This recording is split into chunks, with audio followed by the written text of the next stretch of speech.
Video को and तक देखना क्योंकि बहुत कुछ आपको सीखने को मिलेगा। इसका हर एक सेकंड सेकंड बहुत कीमती है आपके लिए। जो लोग अगर आपको डिमोटिवेट कर रहे हैं आपके कम मार्क्स पर या आपके फेल होने पर, आप उनको शेयर कर सकते हो, अपने पेरेंट्स को शेयर कर सकते हो, अपने घर में अगर कोई बड़ा भाई है बड़ी बहन है, जो भी आपको, जो रिलेटिव्स आपको डिमोटिवेट कर रहे हैं उन तक शेयर करो ताकि उनको भी ये चीज़ें पता चल सके। I scored very low marks in 11 और 12th में तो फेल हो गया था। रीज़न था हिंदी मीडियम से आके इंग्लिश में कम्पीट नहीं कर पा रहा था। देन स्कूल जाना कम कर दिया, उसकी अटेंडेंस शॉर्ट हो गई, एडमिट कार्ड नहीं दिया, एग्जाम देने नहीं दिए और क्या हुआ 12th रिपीट करना पड़ा। उसके बाद अपने घर लौट आया, बहुत ही डिप्रेस था, बट एक पर्चा लिखकर दरवाजे पर चिपका दिया था, नथिंग इज़ इम्पॉसिबल। एक हिंदी मीडियम का लड़का करने लगता है मेहनत इंग्लिश में पढ़ने की, बट हौसला टूटने लगता है। फिर जब घर लौटकर वापस जाता था और दीवार पर लिखा हुआ पड़ता था नथिंग इज इम्पॉसिबल, फिर से मेहनत करने का एक जुनून अपने अंदर से आने लगता था। फिर खूब मेहनत की, 12th पास किया, नीट की तैयारी की, नीट निकाला, MBBS किया, MS किया, MCH किया। तो आज दो जिंदगी देखता हूँ, एक वो लड़का था जो 12th में फेल होकर हताश फिरता था और एक आज की जिंदगी है, मैं एक न्यूरो सर्जन हूँ। तो दोनों में सिर्फ एक ही डिफरेंस, वो है मेहनत। ये क्लिप जो आपने अभी देखा, ये डॉक्टर आमिर, जिनको बेसिक बिल्कुल अच्छा स्ट्रंग था ही नहीं क्योंकि हिंदी मीडियम से इंग्लिश में चेंज हो गया है, फिर उन्होंने MBBS किया, फिर उन्होंने PG नीट एम से किया।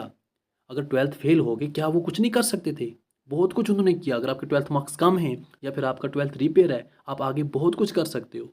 जैसा कि 12th क्लास का रिजल्ट आया जिसमें 35% स्टूडेंट्स फेल हैं, और यहाँ पर बहुत ऐसे स्टूडेंट्स हैं जिनको बहुत कम मार्क्स हैं। मतलब स्टूडेंट्स क्या करते हैं, जिनको 300 से कम मार्क्स होते हैं ना, वो बोलते हैं अपने आप को कि हमें कुछ मार्क्स हैं ही नहीं।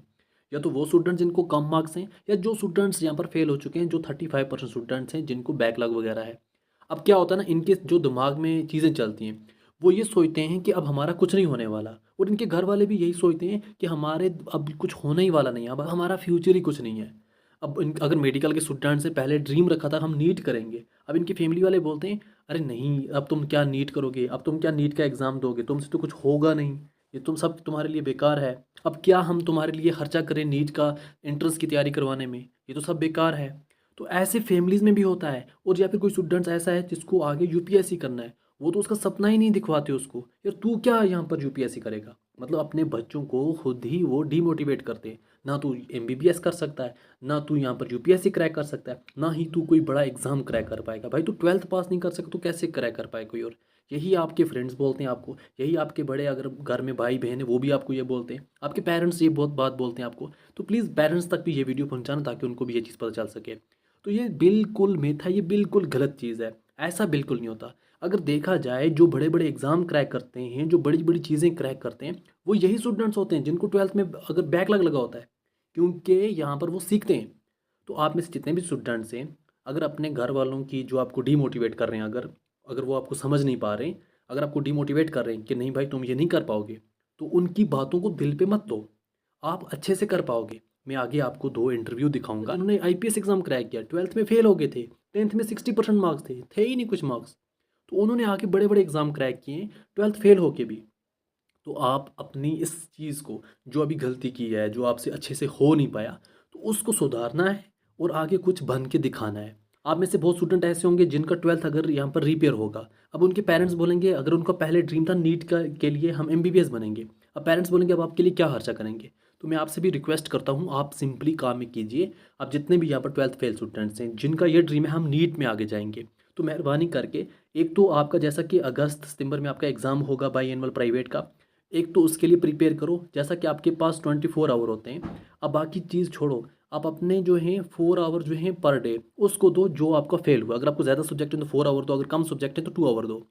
अगर आपके यहाँ पर बाकी जो 6 आवर बचते वो आप अपने ड्रीम के लिए पढ़ो। अगर आप नीट के लिए पढ़ना चाहते हो नीट के लिए पढ़ो। अरे फिजिक्स वाला पे इतने सस्ते सस्ते बैच से वहाँ पर पढ़ो, क्या ज़रूरत है ऑफलाइन जाने की जहाँ पर सिर्फ पंगे होते हैं। आप अच्छे से जब अपने आप को मोटिवेट खुद करोगे, पढ़ोगे ना, तो आप ऑनलाइन भी पढ़ पाओगे। तो इस चीज़ को दिल में मत रखो। देखो अगर कोई इस बार 12th फेल हो जाता है, अगर आप आगे कुछ करके दिखाओगे तो आपका जो किया है ना वो याद रहेगा। जो फेल हुए हो या कम मार्क्स आए हैं वो किसी को याद नहीं रहेगा।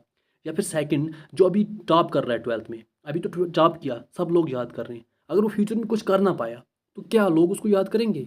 जब वो कुछ कर ही नहीं पाया उसको क्या याद करेंगे? अभी थोड़े टाइम की खुशी थी, हो गई ख़त्म। जो बंदा आगे करके दिखाएगा, लोग उसी को यहाँ पर याद करेंगे, लोग उसी के गाने गाएंगे। तो आपने अब आगे करना है। 12th जो है वो एक एलिजिबिलिटी होती है कि आप अगर 12th पास करोगे तब आप आगे, अगर UPSC करना है तो आप आगे ऑनर्स या ग्रेजुएशन करोगे। तो ये 12th एलिजिबिलिटी है, 12th की मार्क्स नहीं देखे जाते।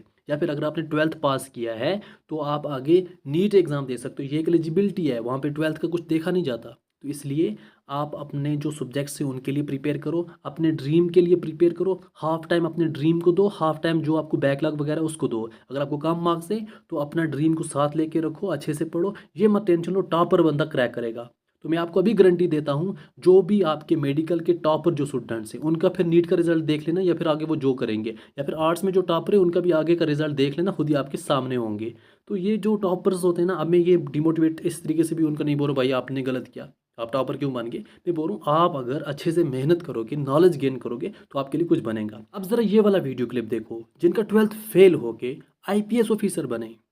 9वीं क्लास 3rd डिवीजन, 10वीं क्लास 3rd डिवीजन, 11वीं क्लास 3rd डिवीजन और तीनों ही 3rd डिवीजन नकल करके, और उसके बाद 12वीं में फेल।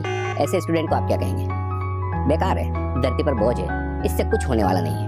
लेकिन अगर एक 12वीं फेल स्टूडेंट जिंदगी में आपको एक बेहतरीन पुलिस ऑफिसर बनकर दिखा दे और हिंदुस्तान के सबसे बड़े एग्जाम्स पास करे, डॉक्टरेट की डिग्री ले, तो फिर क्या कहेंगे?